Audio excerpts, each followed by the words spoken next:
Now, land use, agriculture, which we've talked about a lot this year, the government have finally and relatively recently released statistics from 2023. As you can see, no expense spared with the cover of the publication.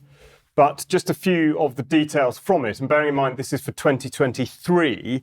So even though there has been a much greater shock to the system through weather and the environmental schemes that we've seen in 2024, from 2023, the utilised agricultural area is reckoned to be about 70% of the total land area, which is down from it being 71% previously. The horticultural area is down 5%. The uncropped arable area is up 13.5%.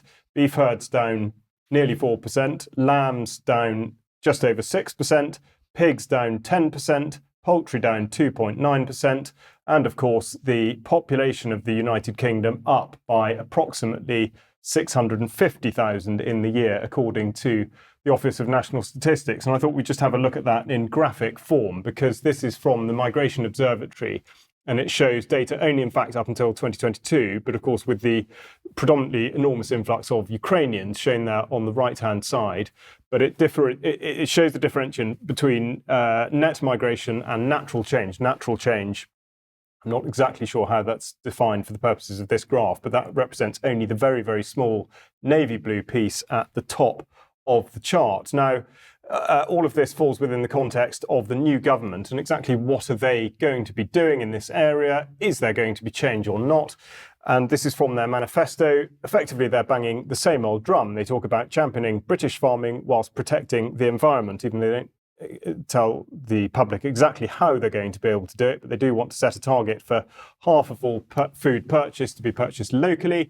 They're going to say that they're making the environment land management schemes work for farmers and nature, even though that seemed to be something that the Conservative government got mostly back to front.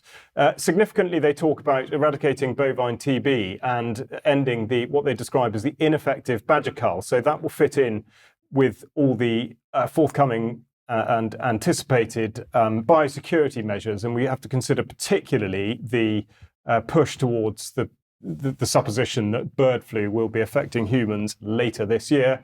Now, I've entitled this bit Unchanged, because the other bit, in terms of land use, of course, relates to the NPPF, the National Policy Planning Framework, and in actual fact, they're not really going to change it at all, but they say they're going to strengthen the presumption in favour of sustainable development, which comes directly from the United Nations Sustainable Development Goals. And indeed, they go on and say, without changing its purpose or general extent, Labour will take a more strategic approach, and they will release greenbelt land. But of course, they're cooking the book slightly by referring to it as lower quality grey belt land, even though, of course, it is the same thing.